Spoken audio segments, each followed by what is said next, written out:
नमः सिद्धेभ्यः ओम नमः सिद्धेभ्यः ओम नमः सिद्धेभ्यः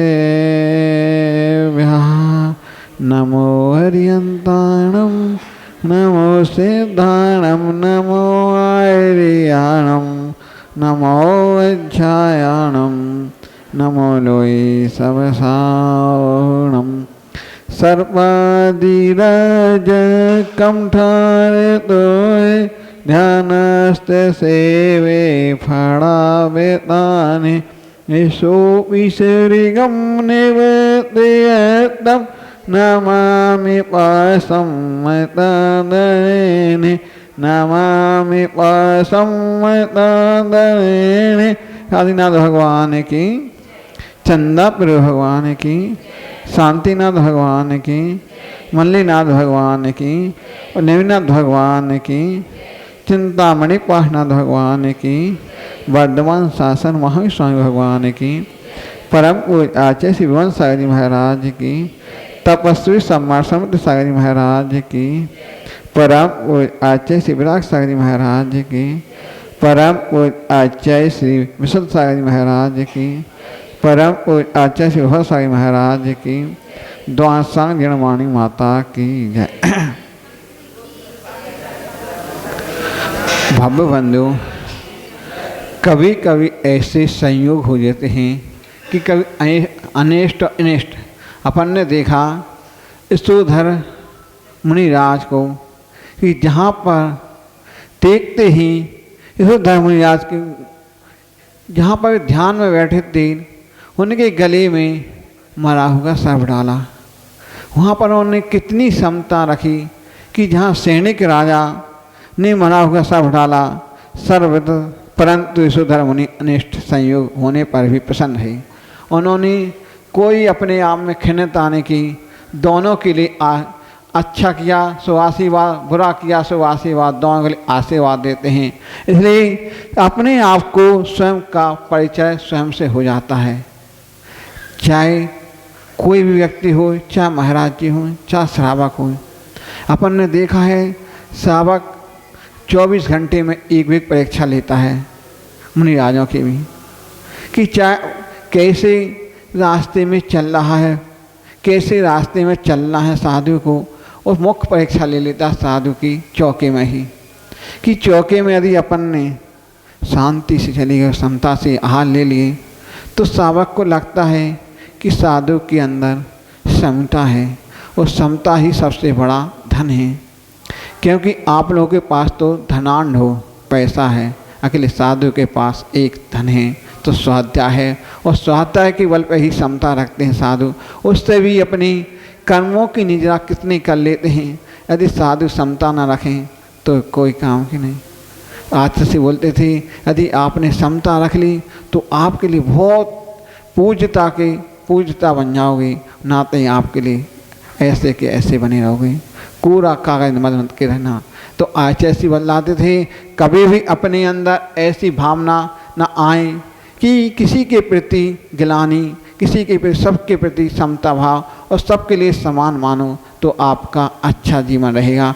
तो आचार्य बतलाते थे कि सम्यक दृष्टि ज्ञानी जीव अंत आत्मा निर्मल होती है, उसके मन विचार पवित्र होते हैं। जीव अच्छा तो जीव अच्छा है तो उसका भी जीव अच्छा।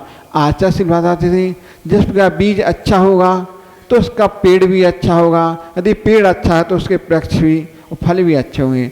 या फल में यदि मिठास है तो उसके अंदर उसने उसको बोया होगा, अच्छा सिंचा होगा तो मिठास आई।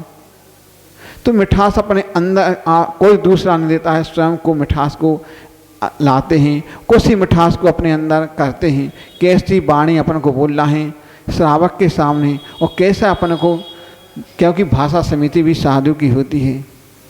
यदि समिति अच्छी है तो आपका विचार भी अच्छा है। तो आचार्य से बतलाते थे यदि भाव अच्छे रखोगे तो वैसी आपकी भावना होगी। भावना भावनाशिनी, भावना से ही अपना पुण्य आश्रय होता है और भावना से ही अपना पाप आश्रय होता है। कोई दूसरा पाप करने वाला नहीं होता है, कोई दूसरा पुण्य करने वाला नहीं होता है। तो आचार्य जी बोले थे यदि आपने पाप आश्रय में कर रहे तो दोनों अपने आप अच्छे पाप कर रहे तो दोनों बैठे हो, पाप में भी बैठे हो और पुण्य में बैठे हो। आपके अंदर कैसे कैसे विचार आ रहे हैं, कैसा कैसा ध्यान आ रहा है। यदि बैठे बैठे अपन सोच रहे हैं कि एक व्यक्ति भाई होता है कि मंदिर के सामने निकल जाता है, भगवान को झुकता ना, एक मंदिर भगवान के नज़दीक भी निकल जाता, मस्तक को भगवान के सामने मस्तक नहीं झुकाता है। तो जीव में दोनों में अंतर है। दोनों जीव अपने में कर्मों को बांध लेता है और दोनों जीव अपने आप को पुण्य बढ़ा लेता है। तो आचार्य जी बोलते थे एक बार की बात है कि एक व्यक्ति होता है, गरीब होता है, भिखारी होता है, अपने कर्मों को कोसता है, पूछता है कि मैं क्या करूं। तो आदमी सोचता है गरीब कोई दूसरा नहीं होता है, गरीब स्वयं गरीब बन जाता है और गरीब ही धनवान बन जाता है। तो सोचते अपन देखा होगा अपन ने कि गरीब ठोकरों खा करके कहाँ कहाँ की ठोकर खाता है, पाप कर्म को उदय से कौन से कर्म भोगने फलते हैं। अपन ने देखा होगा सखाइती में जाते हैं कितने प्रकार के कैसे व्यक्ति मिलते हैं, कोई लूड़े लंगड़े अंधे पंगु मिलते हैं। और फिर जब अपन पहुंच जाते हैं सावलिया पारसनाथ भजने लगते हैं और तुरंत अपने दिया और तुरंत जाके अपने बंद हो जाते हैं, फिर कौन से विचार में डूब जाते हैं। तो कोई किस प्रकार के कैसे भाव होते हैं वो विचारों का तो अपन को स्वयं नहीं जान सकते, किसके कौन से विचार होते हैं। विचारों को स्वयं को अपने आप को तोलना पड़ता है, कैसे व्यक्ति के अंदर विचार हैं। तो विचार दो प्रकार के होते हैं, किसी के अच्छे विचार होते हैं, किसी के बुरे विचार होते हैं। एक व्यक्ति वो सोचता है कि इसके लिए अपन धर्म मार्ग पर लगाएं, दूसरा सोचता है इसको हम कैसे धर्म से नीचे उतारें, कैसे इसको गड्ढे में निकालें, कैसे इसको फिसलाएं। जिस प्रकार अभी देखा है अपन बरसात में होती है, कीचड़ हो जाता है, फिसल जाता है आदमी, और यदि थोड़ा बच के जाए तो सुख से बच सकता है। इसी प्रकार आचार्य ने बताई थी एक कहानी के माध्यम से। एक गांव था, खूब धनवान व्यक्ति था, खुश, उसके पास कोई कमी नहीं थी, अकेले उसके अभिमान था धन के ऊपर। तो सोचता है एक व्यक्ति गरीब व्यक्ति आ जाता है, ये बरसात का समय चलता है, चला आता है, देखता है कोई तो छाया के लिए जाना है। वो गरीब व्यक्ति उसकी दुकान में घुस जाता है। वो सोचता है उसी छाजे के अंदर रुक जाता है कि हमारी बस चालू हो जाएगा। तो सेठ जी को अहम आ जाता है कि तुम भाग। वो नहीं भागता है। तो सेठ जी बोलता भागता कि नहीं भागता। तो वो नहीं सोचता मैं बहुत दूर से आया हूँ, मैं गरीब हूँ और जो बरसात हो रही है। उसने वैद्यों ने बोला था अभी आपको बरसात में हवा नमन लगना चाहिए। वो छाया के लिए रुक गया। आखिर सेठ जी की आंख को कोई चल सकता है। धनवान था, उसने धक्का दिया, उसका सिर फूट गया, चला जाता है, अपने गांव चला जाता है।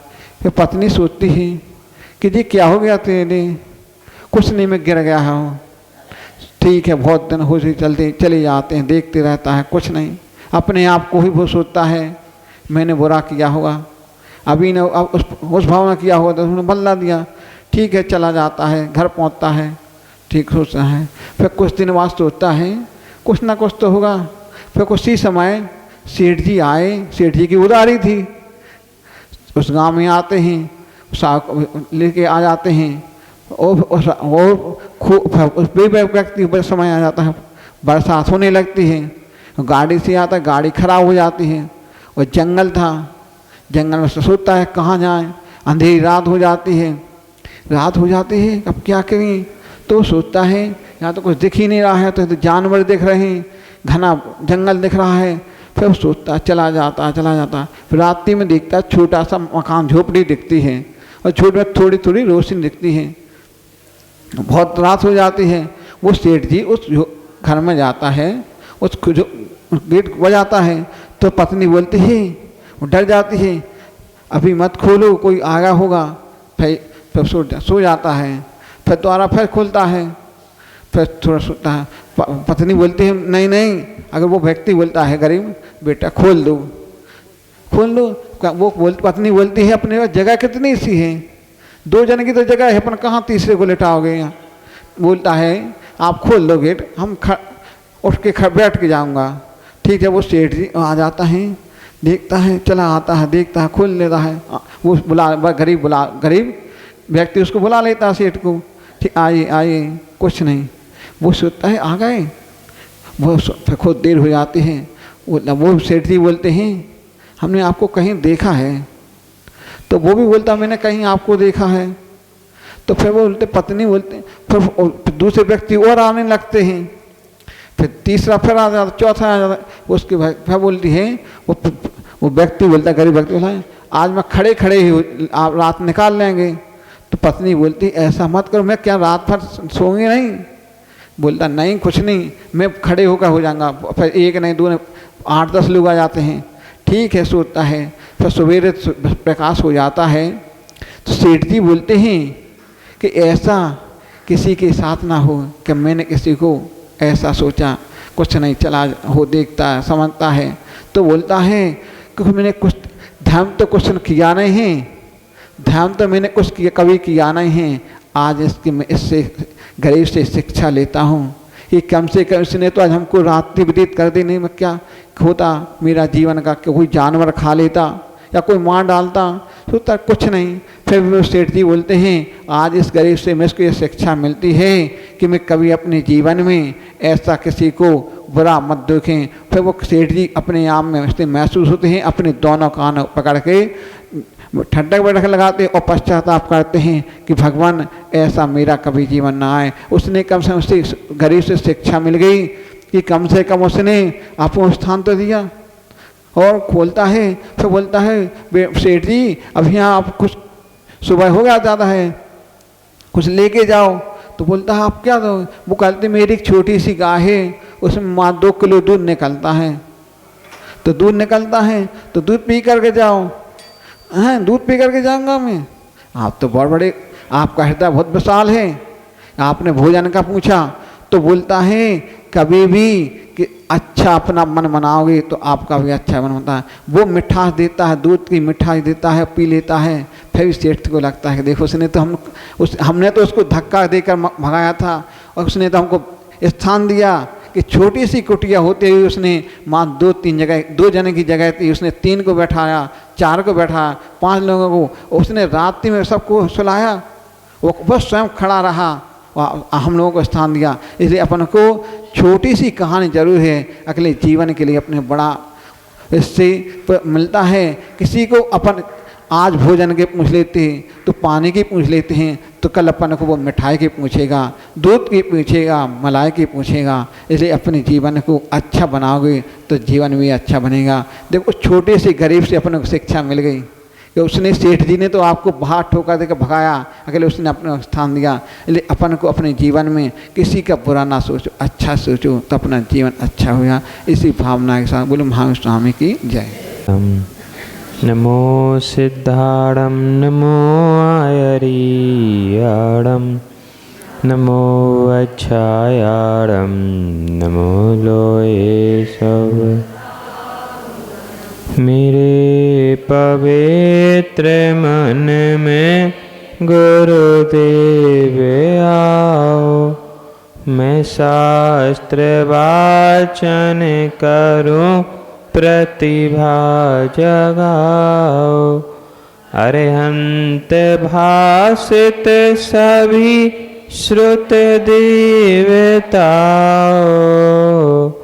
क्या बोलना अब मुझे तुम ही बताओ, क्या बोलना अब मुझे तुम ही बताओ। यस्य स्वयं स्वावाप्ति प्रभावे कृष्ण कर्मणा, तस्मै संज्ञा रूपाय नमोस्तु परमात्मने, नमोस्तु परमात्मने। अनंत अनंत सिद्ध पंच परमेष्टि भगवान की मूलनाएँ कल्याण कल्पद्रुम श्री खजारर चिंतामणि पार्श्वनाथ भगवान की, शासनाय भगवान महावीर स्वामी की, परम पूज्य आचार्य भगवंत श्री पूज्य पाद महाराज की, परम पूज्य आचार्य भगवंत श्री विराग सागर जी महाराज की, चरिया श्रोमणी आचार्य विशुद्ध सागर जी महाराज की, संयम प्राण प्रदाता गुरुदेव विभव सागर जी महाराज, अहिंसामयी विश्वधारी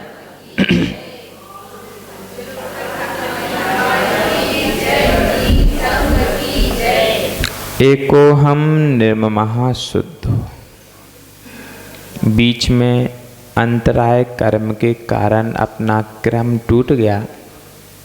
अब वहीं एको हम पर पहुंच जाना।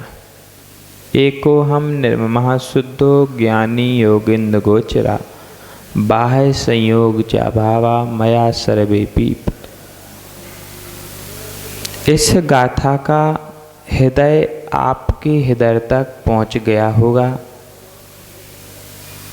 इसका यही भावार्थ है। संसार से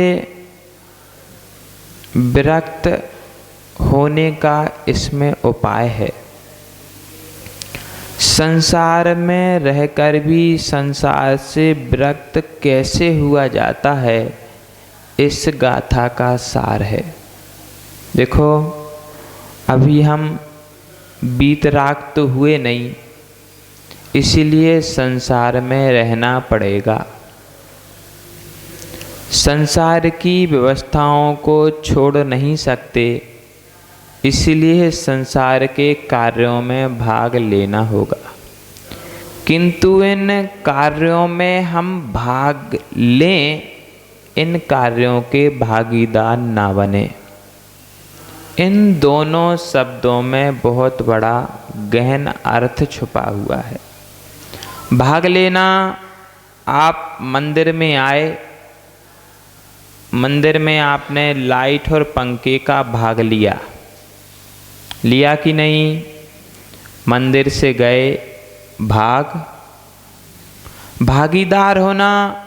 आप मंदिर में आए, आपने पूजन की और चावल जमीन पर, बोलो, यही हो गया भागीदार होना। अब यदि कोई कहेगा कि यह चावल किसने गिराए, तो आपका नाम आएगा ही आएगा, यदि किसी ने देखा होगा तो। वैसे केवली भगवान के ज्ञान में तो सब झलकता है, किंतु वह यहाँ की बात वहाँ नहीं करते। यह तो हमारे गुण हैं। कोई पूछे या ना पूछे, हम एक दूसरे की भलाइयाँ एक दूसरे को समझना। संसार में रहते हुए संसार के कार्यों में भाग लें। देखो, माँ भोजन बनाएगी और पुरुष वर्ग व्यापार करेंगे। माँ बच्चे का लालन पालन करेगी, पिता उसको शिक्षा देंगे। किंतु इन दोनों कार्यों में हम इतने भागीदार ना बन जाएं कि फिर उससे अपना हाथ ना छुड़ा पाएं। लोग कहते हैं महाराज संसार में फंस गए, अब छूट नहीं सकते। देखो, यह सब बातें कपोल कल्पना की तरह हैं। यदि वहाँ से छूटना चाहो तो मात्र इतना ही चिंतन करना है, एको हम निर्ममः शुद्धो। चलो आगे शिष्य गुरु से पूछता है, गुरुजी ये सब हम सीख चुके हैं, एको हम निर्ममः शुद्धो, मैं एक हूँ, शुद्ध हूँ, निर्ममत हूँ और योगियों के द्वारा जानने योग्य हूँ, किंतु इसका फल क्या है? देखो, मैं एक हूँ, मैं एक हूँ, मैं एक हूँ, इसका ध्यान करने से होगा क्या और इस ध्यान का फल मिलेगा क्या? देखो, कोई भी काम हो, बिना फल की प्राप्ति के कोई करना नहीं चाहता। घर में यदि प्रतिदिन भोजन बनाने वाले को आप 2 शब्द मिठास के नहीं बोलोगे तो तीसरे दिन से भोजन में समस्या उत्पन्न हो जाएगी। वह भी चाहता है कि इस भोजन बनाने के फल में आप अपने मुख से 2 शब्द अच्छे कहो। यदि मंदिर आने से कर्म बंद होने लगे तो कोई मंदिर नहीं आए। फल है, पूजा करने से कर्म निर्जरा होती है, मंदिर आने से सम्यक दर्शन पुष्ट होता है। इसलिए सब आते हैं, दर्शन करते हैं, पूजा करते हैं, क्योंकि इसका फल है निर्जरा। देखो, जब निर्जरा होती है तो नवीन कर्म का समय प्रबद्ध बंधता नहीं है। समझ में आ रहा? समझो, ये पहले से बांधा हुआ कर्म का निषेक है। अब जब उदय काल समाप्त हो जाएगा तो वह कर्म उदयावली में आकर के झड़ने लगेगा। प्रभु की भक्ति से वह कर्मों की उदीर्णा होगी। उदय धीरे धीरे धीरे धीरे कर्मों का झड़ना उदय हो गया, और बहुत सारे ढेरों कर्म एक साथ झड़ना उदयावली, उदीर्णा है। उदीर्णा जब होती है तो बहुत सारे कर्म एक साथ झड़ते हैं। कर्मों का झड़ना तो यद्यपि लगा हुआ था, किंतु जब हमने प्रभु की आराधना की तो वह उदीर्णा उदयावली में से उदीर्णा के रूप में झड़ने लगी। उसका फायदा क्या हुआ? जो नवीन समय प्रबद्ध कर्मों का बांधा जा रहा था वह कर्म प्रबद्ध बंधना बंद हो गया। बस इतना ही फायदा होता है मंदिर आने का, अधिक कुछ नहीं होता। तो शिष्य पूछता है कि गुरुजी, मैंने मंदिर आना प्रारंभ कर दिया, मैंने धर्म को धारण कर लिया, मैंने एकोहम का जाप शुरू कर दिया, अब इन सब के आगे मुझे क्या करना है, आप बताओ। तो गुरुजी दया करके कहते हैं, सब हाथ जोड़ के बोलेंगे, भुक्तो जिता मोहर मोहान मया सर्वेपि पुद्गला उत्तिष्ठे स्वेशस्ते मम विज्ञस्य का स्पृहा भुक्तोर्जिता मुहुर्मोहान् मया सर्वेपि पुद्गला उत्तिष्ठे सते वद्य मम विज्ञस्य का स्पृहा। बोलिए जोर से।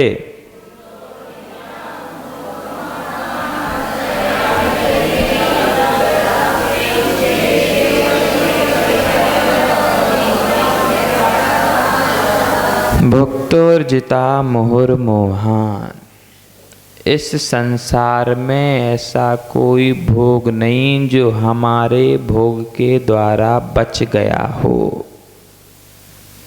संसार के सभी भोगों को हमने भोग लिया है, और भोजन के लिए कहा जाए तो यहाँ से लेकर के आगरा का पीठा तक खा लिया है। खाया कि नहीं? जहाँ के गुलाब जामुन प्रसिद्ध वहाँ के गुलाब जामुन, जहाँ का पीठा प्रसिद्ध वहाँ का पीठा, जहाँ के समोसे कचौड़ी, सब पुद्गलों का हमने भोग कर लिया, किंतु अभी तक तृप्ति, यह स्थिति ऐसी ही होती है। भुक्तोर्जिता मुहुर्मोहान् मया सर्वेपि पुद्गला। अच्छा, एक बात बताओ, जो आप वस्तुओं को भोगते हो वह चैतन्य है कि पुद्गल है? पुद्गल हैं। और किसके द्वारा भोगते हो? अच्छा ये बताओ, स्वाद किस में आता? रसना में आता कि जीवात्मा में आता? तो रसना के कितने भाग में आता?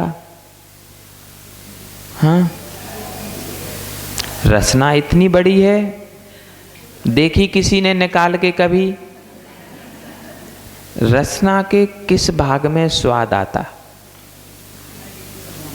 नहीं पता। कभी कड़वी दवाई खाई तो क्या करते? उसको अंदर रख लेते, फिर गटक जाते, और बाहर रखो तो मुख कड़वा। इससे समझ जाओ कि स्वाद ग्रंथि अग्रिम भाग में, पूरी रसना में स्वाद नहीं आता। मात्र एक अंगुल जो आगे की रसना है उसमें स्वाद आता है। और वह रसना क्या है? बोलो, पुद्गल है कि जीवात्मा है? पुद्गल है ना। अब समझो, पुद्गल का स्वाद लेने के लिए पुद्गल उद्यम करता है, फंसता कौन है? यह कैसी कहानी? यदि दो लोग लड़ रहे हों और तीसरे बचाने वाले को भी वह मार रहे हों, तो कोई बचाने जाएगा? बोलो। बचाव कब करते? तब अपनी सुरक्षा हो, ऐसे ही करते ना।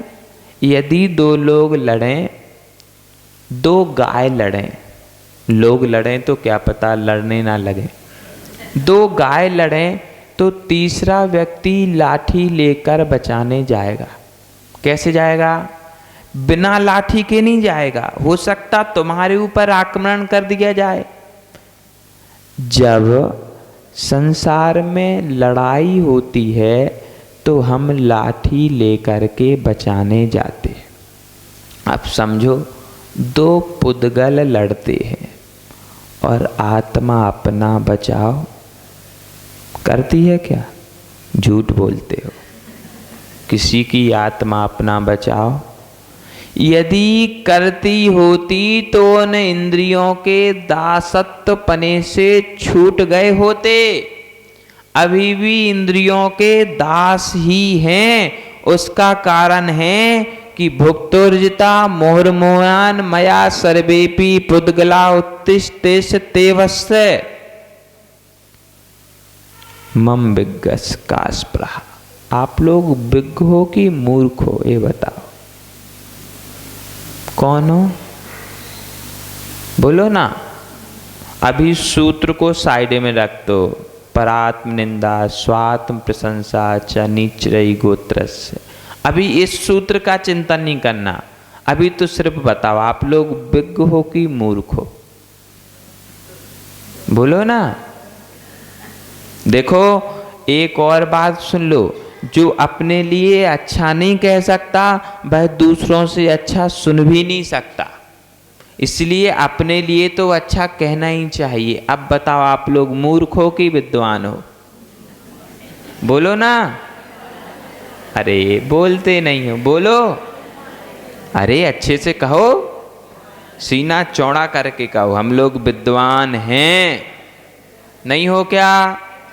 अरे विद्वान हो तभी तो कोपर गांव में रह रहे।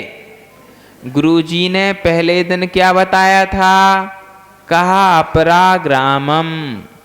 वह कौन सा अपर यानी दूसरा ग्राम होगा जहां पर लोग रहने आएंगे? कोपर ग्रामम।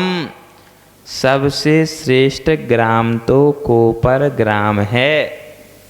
इसीलिए आप लोग रहने आ रहे हो और इससे सिद्ध हो गया कि आप लोग विद्वान हो। सिद्धि हो गई ना।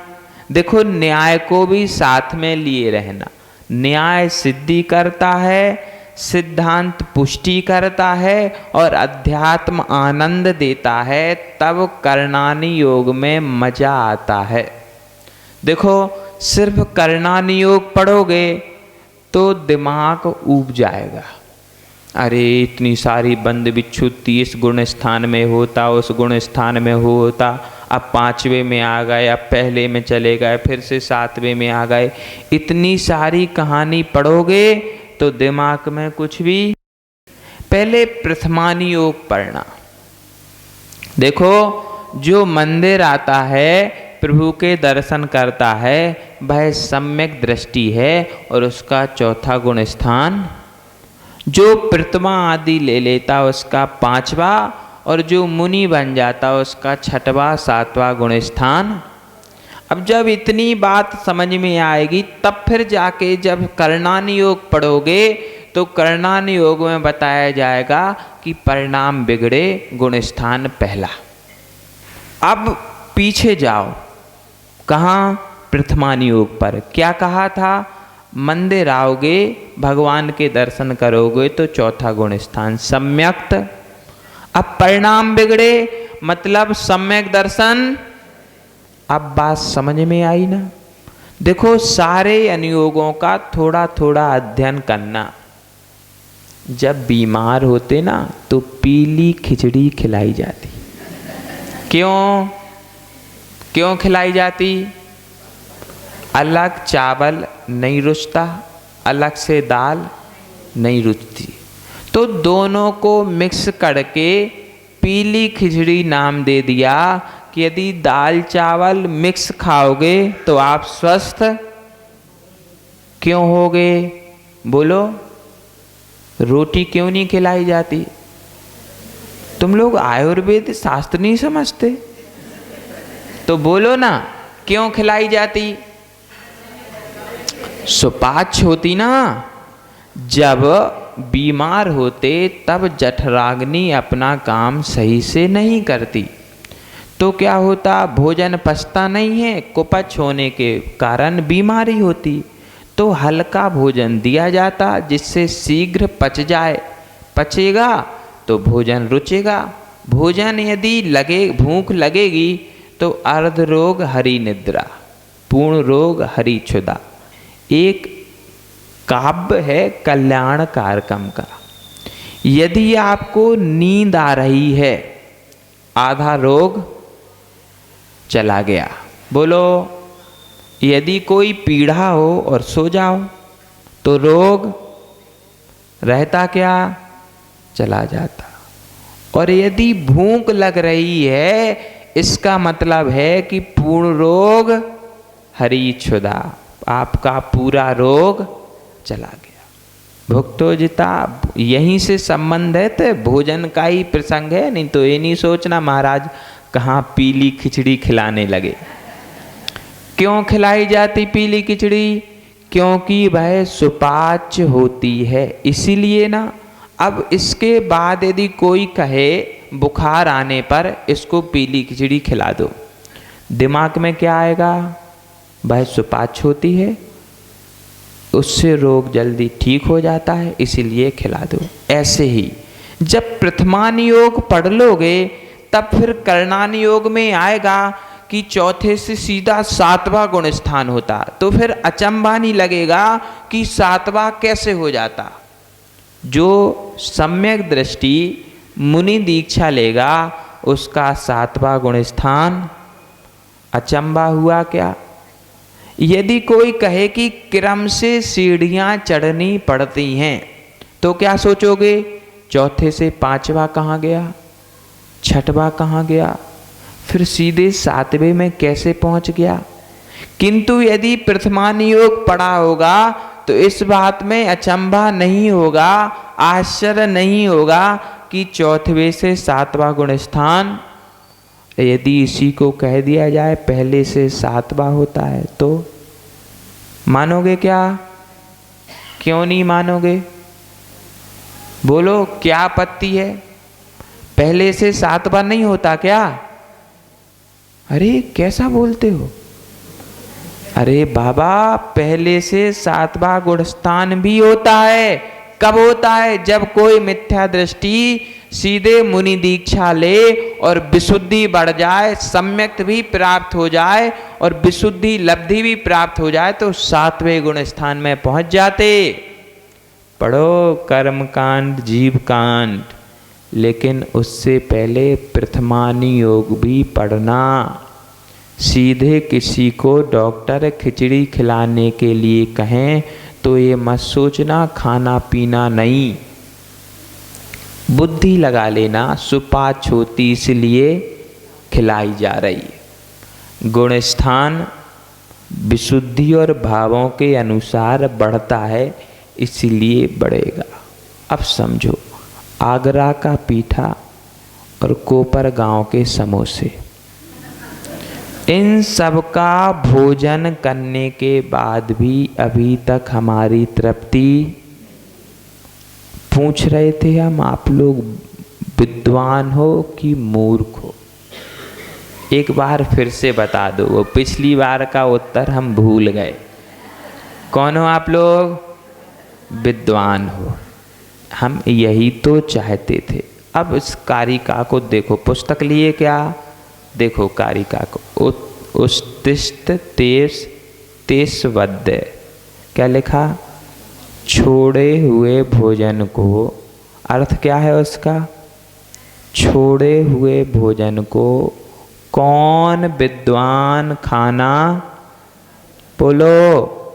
एक बार यदि थाली में भोजन छोड़ दिया जाए तो उस भोजन को कोई विद्वान, वो माताएं मूर्ख होंगी जो स्वामी जी का जूठा भोजन, बोलो, करती हो क्या? नहीं करती? स्वामी बुरा ना मान जाए आपका उत्तर सुन के, बुरा तो नहीं मानेंगे। देखो यह कुरीति है, जूठा भोजन किसी का भी करना नहीं। अब समझो, जूठा भोजन कौन करेगा? बोलो, कौन करेगा? अरे बोलो ना, बोलो। कोपर गांव वाले नहीं करेंगे, ऐसा बोल दो। जूठा भोजन कौन नहीं करेगा? उत्तिष्ठ तेस तेवद्य, क्या हुआ? छोड़े हुए पुद्गल पदार्थों का पुनः पुनः भोग। एक साड़ी एक बार पहन ली, धुल के छोड़ा हुआ था ना, बोलो। जिन जिन भोगों को, सारी बुद्धि यहीं लगा लेना, हम अपने मुख से नहीं कहेंगे। जिन जिन भोगों को छोड़ चुके थे उन उन भोगों को फिर से, बोलो, क्या खा रहे हो? और अच्छी भाषा में कहें, बमन समझते ना, उल्टी। यदि कोई कर दे तो उसकी तरफ हम देखना भी चाहते क्या?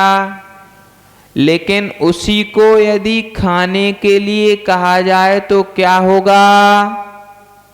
बोलो, खाई जाएगी क्या? लेकिन सब विद्वान हैं, कपड़ों को धुल करके, शरीर को नहा करके, पुनः उन्हीं भोगों में, देखो बुरा नहीं मानना, हम ऐसा नहीं कह रहे, ये पूज्यपाद महाराज ने लिखा है, इसलिए हमें कहना पड़ रहा है। अब बताओ, आप लोग विद्वान हो कि मूर्ख हो? हाँ, भोगे हुए भोगों को पुनः पुनः भोगते हो ना, फिर कैसे विद्वान? तीर्थंकर के माता पिता सिर्फ एक बार ही भोग भोगते, उसका फल तीर्थंकर जैसे बालक अब अपनी अपनी गणित लगा लो। हम क्या, कैसे, कब तक करते हैं। छोटा सा पुद्गल का उदाहरण, जो तेल हम आज अपने बालों में डालते हैं उस तेल को दूसरे दिन, बोलो, डालते क्या? जो इत्र आज लगाते वो इत्र दूसरे दिन लगाते क्या? नहीं लगाते, क्योंकि जो एक बार पुद्गल के द्वारा भोग कर लिया जाता है वह द्वारा भोगने योग्य फिर संसार के विषय भोग कैसे बार बार भोग लेते हो, यह बात समझ में समझना। भोजन में यदि जूठा कोई पदार्थ बच जाए तो उसे हम जूठन मान करके बोलो छोड़ देते कि नहीं? छोड़ देते। वैसे ये शरीर को भी जूठन मान करके छोड़ दो। एक बार यदि भोग लिया तो दूसरी बार भोगने के लायक रहा क्या? उदाहरण लगाओ। भोजन एक बार लगाने के बाद दूसरी खाने के बाद उपयोग में नहीं आता। तेल, इत्र, अगरबत्ती, इन सारे पुद्गलों के साथ जो स्थिति बनती है वही स्थिति इन पुद्गलों के साथ भी बनती है, किंतु हमारी ऐसी स्थिति है कि हम इतने समझदार हैं कि हम उसमें उपाय ढूंढ लेते। साड़ी गंदी होने पर धुल लेते, शरीर गंदा होने पर नहा लेते। हो गई शुचि। हो गई क्या शुचि? बोलो। इस शरीर की शुचि संयम धारण करने से होगी, अन्यत्र नहीं। देखो, यदि बाल ब्रह्मचारी मुनि और बाल ब्रह्मचारी आरिका बनोगे तो संसार बारिधि रहम चुलकु प्रमाणम होगा। अब तीर्थंकरों के पास नहीं चले जाना कि उनने शादी करके दीक्षा ली और निर्वाण को प्राप्त कर लिया। ये पंचम काल है, इसमें खोटे संस्कार बड़ी प्रगल्भता से जन्म लेते हैं और प्रकर्षता के साथ रहते हैं। वो संसार बढ़ाता है और हमें दुख उठाना पड़ते हैं। देखो, कहने और सुनने में यह सारी बातें अच्छी लगती हैं, किंतु कभी ध्यान करना कि अनुभव के तौर पर भी यह बातें ठीक ठीक बैठती हैं कि नहीं। जिन्होंने लिखा उन्होंने अनुभव किया है और हम लोग अनुभव करते भी हैं। बस आप लोग सुन लेते हो और निकाल। यदि इन बातों को सुन करके चिंतन करोगे तो लगेगा कि अब यह भोग चुके, अब दोबारा भोगने के लायक। बोलो, क्या लगेगा? अब यदि ऐसा लगने लगा तो फिर बोलो आप लोग कौन हो? हाँ, अब अच्छा लगा। अब आप लोग विद्वान हो, किंतु उस विद्वत्ता की शर्त क्या है? भुक्तोर्जिता मुहुर्मोहान मया सर्वेपि पुद्गल। इस पुद्गल के द्वारा ही पुद्गल को भोगा जाता है। पुद्गल को इतना भोगता है कि उससे कर्म बंध आत्मा को होता है। देखो, आत्मा का कोई दोष नहीं है। आत्मा निर्दोष है कि नहीं? बोलो, है कि नहीं? लेकिन कर्म किसके द्वारा हो रहे? इस शरीर के द्वारा कर्म, पुद्गल के द्वारा कर्म। अब समझाना किसको है? किसको समझाना? आत्मा को समझाना क्या? बोलो, आत्मा को समझाना क्या? नहीं समझाना। आत्मा पहले से समझदार। अब समझाना किसको है? तो मात्र पुद्गल को पुद्गल के द्वारा समझाना है। उसमें निमित्त आत्मा है। एक बार, मात्र एक बार जिस वस्तु को हम छोड़ देते ना, उस वस्तु की ओर हमारी दृष्टि, चाहे वह भोजन हो चाहे भजन हो। भोजन में जिस वस्तु का एक बार त्याग कर देते, उसको खाने की लालसा उत्पन्न क्यों नहीं होती? क्योंकि पुद्गल के द्वारा पुद्गल छूट गया। यदि पुद्गल छूट गया तो फिर पुद्गल में पुद्गल को रमण की इच्छा नहीं होगी। अब समझना, इन सब बातों के लिए क्या आवश्यक है? क्या आवश्यक है? एको हम निर्ममः शुद्धो ज्ञानी योगिंद गोचरा। इन सारी बातों को धारण करने के लिए सूत्र को ध्यान में लाना होगा। मैं एक हूं। जब एक हो तो दूसरे के भोग की जरूरत क्या?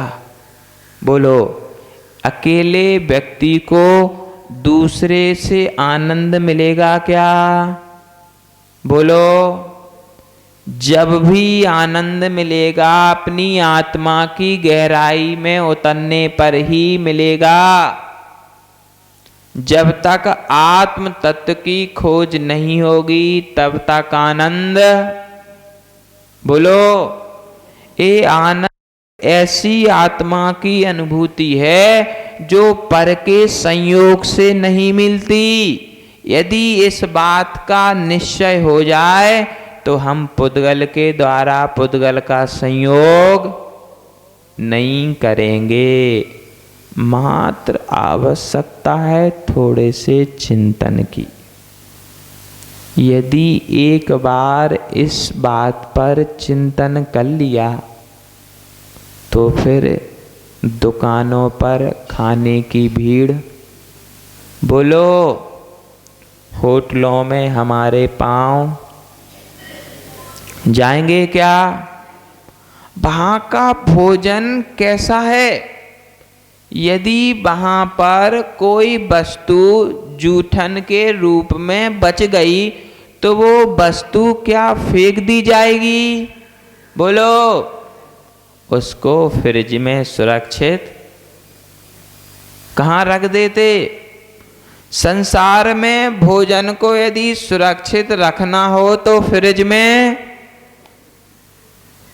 और दूसरे दिन स्वच्छ, और 1 घंटे बाद आप होटल पर पहुंच जाओ। बटर चाहिए, पापड़ चाहिए, फलका चाहिए या पनीर टिक्का, कौन सी मिलेगी? फ्रिज की रखी हुई पुनः गरम। अब समझ लेना, हम जाते हैं चटकारे लेने के लिए और दूसरे की जूठन चाट करके, देखो बुरा नहीं मानना, चाट के ठेले पर जाते हैं और दूसरे की चटी चटाई चाट, उंगलियां भी चाटते। आहा, क्या स्वाद है। देखो, बुरा नहीं मानना, और मान जाओ तो छोड़ देना। इसका कारण यह है, देखो कोरोना आया था ना, तो सबसे पहले क्या बंद हुए थे? बाजार के खाने पीने की दुकानें। सबसे ज्यादा रोग कहाँ से आता था? भोजन की सामग्री से। कच्ची सब्जी में रोग नहीं आता था। अब समझना, जो व्यक्ति चाट पकौड़े बना रहा वह अपने श्रीमुख में 50 ग्राम गुटखा रखे है। क्या रखे? जब बोलेगा तो गुटखा में मिला हुआ पवित्र थूक काय में आएगा? भोजन में आएगा ना। और जब भोजन में वो जैसे ही गिरा तुरंत मिक्स कर दिया, तो स्वाद काहे का पहुंच गया? बोलो, होटलों में खाने वाले। यहां पर तो वैसे कोई भी नहीं खाता होगा। खाते क्या? नहीं खाते होंगे। अरे ऐसी प्रशंसा सुन करके तो कोई भी, अब वह जब थूक उसमें मिक्स हो गया तो उसको वो मिक्स करके आपके हाथ में लो, बन गया पनीर टिक्का। अब बताओ, पनीर टिक्का है कि गुटका पनीर है? बोलो, मास्क क्यों लगाते थे? एक एक बात की सिद्धि होगी। मास्क क्यों लगाते थे? बोलो, क्योंकि बोलते समय मुख का थूक। अरे क्यों लगाते मास्क? सबने लगाया कि नहीं? बोलते वक्त मुख का थूक बाहर आता कि नहीं आता? फिर जो बनाने वाला है वह मास्क लगाए है क्या? अब वह थूक कहां जाएगा? बोलो, काय में जाएगा? पालक पनीर। एक ही सब्जी थोड़ी खाते, बदल के खाते। कभी पनीर टिक्का, कभी दाल फ्राई, कभी बाटी, कभी और कोई नई डिश। देखते हैं जाकर के, उसमें वो मिल जाता है, एक कागज मिलता है, उसमें देखते हैं कौन सी सब्जी आज नई खाना है। अब ये सोचो कि कौन सी सब्जी किसी की जूठन खाना है। यदि कोई देख ले कि उसका एक बूंद पसीना आपके सामान में, समझो यदि किसी का पसीना कोई खाद्य वस्तु में गिर जाए तो उसे हम खाना तो दूर देखना भी पसंद करते क्या? क्यों? क्या हो गया उसमें? क्या हो गया? पानी तो गिरा ना। पसीना क्या है? बोलो। अरे कोई मल्लल नहीं है, पानी है। पसीना क्या है? देखो, बादल से जैसी बारिश होती ना, वैसे शरीर से बारिश होती। बारिश का पानी पीते कि नहीं? तो शरीर का पानी पीने में क्या दोष है? अब यदि किसी ने समोसे की कढ़ाई रखी और उसमें 2-4 बूंद पसीना गिर गया तो क्या बिगड़ गया? बोलो, उसमें नमक की मात्रा और हो गई। जो खारापन था ना, वो बढ़ गया। यदि नमक कम हो तो भोजन अच्छा, नमक थोड़ा ज्यादा हो तो भोजन अच्छा लगता है। समझना, भुक्तोर्जिता मुहुर्मोहान।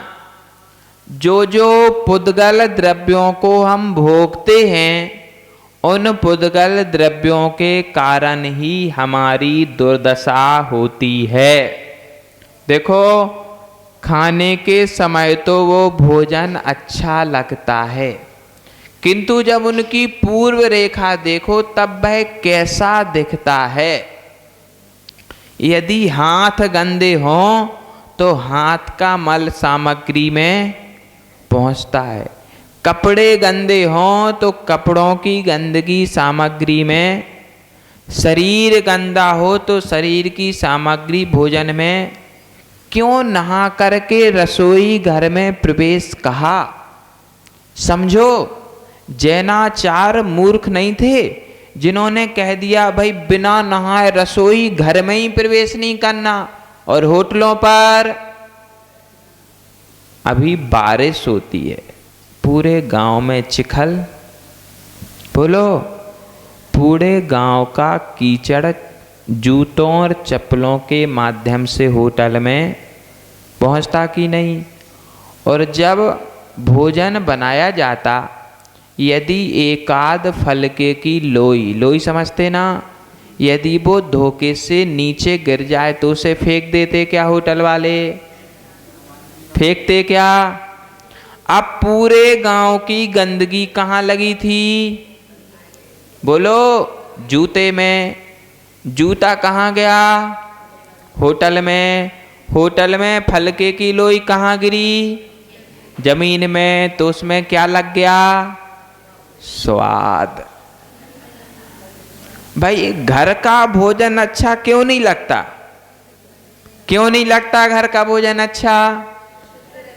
क्योंकि उसमें स्वाद रहता ही नहीं।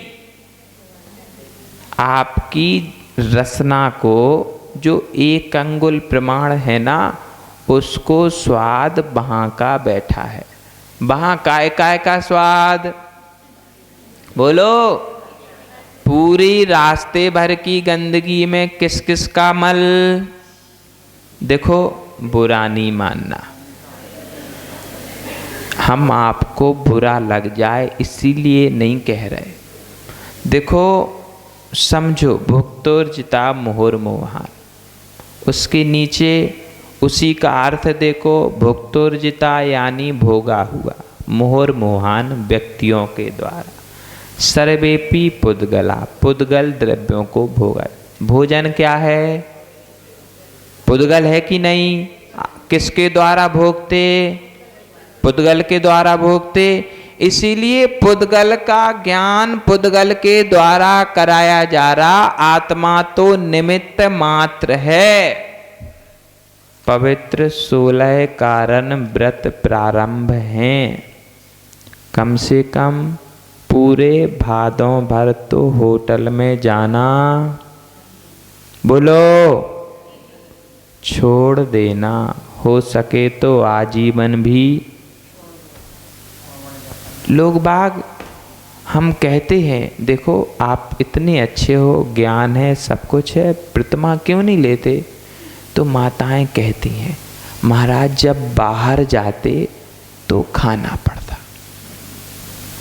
मतलब कोपर गांव के होटलों में अशुद्ध बनता है, इसलिए गांव के होटल में, बाहर गांव के होटल में शुद्ध बनता होगा? बोलो, बनता होगा क्या? अरे जो स्थिति यहाँ की है वो स्थिति दूसरे गांव की भी तो है। तो बाहर गांव जाकर के क्यों किसी की जूठन खाना पड़े? अरे अपने घर से ले जाओ 56 भोग बना करके, वहाँ चटकारे लेकर के खाओ। वहाँ क्यों किसी की जूठन चाटते हो?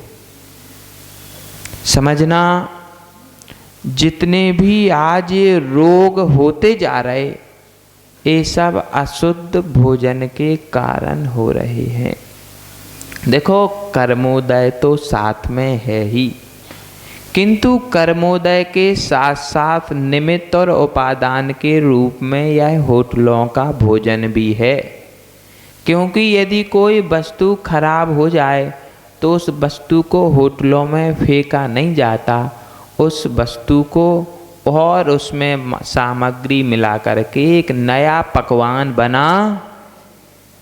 कोई नहीं चाहता कि हमारा नुकसान, बस हम ऐसे विद्वान हैं जो अपना नुकसान चाइनीज भोजन, पिज्ज़ा, बर्गर, न जाने कहाँ कहाँ के भोजन। हम लोगों ने मूंगाणा में चतुर्मास किया तो अध्यक्ष जी का नाती बीमार हो गया। वह ऐसा बीमार हो गया कि ना मूंगाणा, ना उदयपुर, ना किशनपुर, उसको अहमदाबाद ले गए। तो हमने पूछा, भाई ऐसा क्या हो गया छोरे को जो अहमदाबाद ले गए? तो बोले, महाराज उसके पेट में से 5 किलो ये चाइनीज, वो क्या बोलते, बतियाँ सी आती, नूडल्स निकले। आहा, देखो पीयूष की मम्मी को सब पता, नूडल्स निकले। तो मैंने पूछा, कैसे निकले भाई? वो बोले, जो उसने पहले 10 साल में खाए थे ना, वो गले नहीं। रोटी खाओ तो वो गल जाती मल के रूप में, लेकिन नूडल्स गले नहीं और आंतों में फंस गए। जब वो बहुत अधिक फंस गए तो पेट दुखा और डॉक्टर को दिखाया तो ऑपरेशन किया गया, 5 किलो नूडल्स निकले। बाहरी भोजन के लाभ नहीं हैं, हानियां ही हानियां हैं। समझना, आपको इतनी सब कथा इसलिए सुनाई है कि आप लोग बीमार ना पड़ो। हम लोग चौके में जाते हैं तो अपने भी पैर धोते और सामने वाले श्रावक के भी पैर धुलाने के बाद अंदर आने देते। अब होटलों में कोई पैर धो कर के अंदर, फिर भी यदि एक गिलास जमीन पर गिर जाए तो वो माँ उठा करके हमारे हाथ में नहीं देती, क्या बोलती? अलग कर दो, वो नीचे। फिर कैसे समझदार हो तुम लोग, जो नीचे गिरे हुए भोजन को भी होटलों में जा कर के पैसे दे करके। देखना, घर पे वो पनीर की सब्जी बनाओगे तो 50 की पड़ेगी और होटल में कितने की आती? 300 की। हम तो 100 रुपये की सोच रहे थे। अब समझो, दूना खर्च, दूने रोग मात्र पुद्गल के लिए, जबकि पुद्गल की व्यवस्था चल सकती है शुद्ध खा करके। देखो, जो व्यक्ति शुद्ध खाता है उसका सम्मान भी होता कि नहीं? आप एक गांव में जितने व्यक्ति हैं सब उन्हें सम्मान और प्रतिष्ठा की नज़र से क्यों देखते? क्यों देखते? क्या कारण है? बोलो ना, क्या कारण है? देखो, वो आपके जैसे कपड़े पहनते, बोलो, वृत्ति आपके जैसे कपड़े पहनते, वृत्ति आपके जैसे घर में रहते, वृत्ति के आपके जैसे बच्चे हैं, वृत्ति के आपके जैसे पति परमेश्वर हैं, वृत्ति आपके जैसे पूरे संसार की क्रियाएं करते कि नहीं? सिर्फ उनको सम्मान की दृष्टि किस लिए? बोलो, मात्र भोजन के कारण ही। क्यों पूछते? क्यों पूछते कि वो शुद्ध भोजन? अब समझ लो, शुद्ध भोजन की महिमा कितनी है, और जो वृत्ति है उसका मरण होगा तो वह देव ही बनेगा। क्यों बनेगा? बोलो, यहाँ का शुद्ध भोजन वहाँ अमृत देगा, और यहाँ का भोजन नीचे क्या मिलता? नीचे बोलो, क्या मिलता? कुछ मिलता है खाने को? बोलो, कुछ मिलता है नीचे खाने को? सब समझदार हैं, समझाने का अधिक प्रयत्न नहीं करना चाहिए, क्योंकि विद्वानों की सभा में कम बोलना चाहिए। अब लगता है कि सब समझ गए होंगे, आपका समय भी हो गया। हाँ जी, ताड़पत्री आ गई तो इन सबको सब अवलोकन कर सकते, देख सकते। इतने सी जगह में पूरा समय सार है 415 गाथाओं का, और इसमें मात्र पूरा तत्वार सूत्र 10 अध्याय हैं। आदरणीय हैं, विनय के योग्य हैं। ऐसे ही ताड़पत्रों में धबला आदि लिखा जाएगा, पूर्वाचार्यों के ग्रंथ लिखे जाएंगे। ये मात्र दिखाने के लिए ऐसे खुले आए हैं। इसकी शीशम की पेटी बनती है, उसमें रखे जाते। इसकी सबसे बड़ी विशेषता यह है कि यदि पानी के संपर्क में आ जाए तो ताड़पत्री गलती नहीं है, कागज गल जाते। और इस पे जो लिखाई की गई वो अभी सुबह अपन ने नैपकिन से पहुँचाना, कितनी जोर से पूछा, अक्षर मिटे क्या? इसके अक्षर भी मिटते नहीं हैं, क्योंकि जो वज्रलेप सुना कभी आपने, जो वज्रलेप होता ना जिन रसायनों से, उन रसायनों से, वो रसायन नहीं होते अपितु वो वनस्पतियों का रस होता है। उस वनस्पतियों के रस से प्रतिमा पर वज्रलेप किया जाता तो हजारों साल तक वह वज्रलेप चलता है।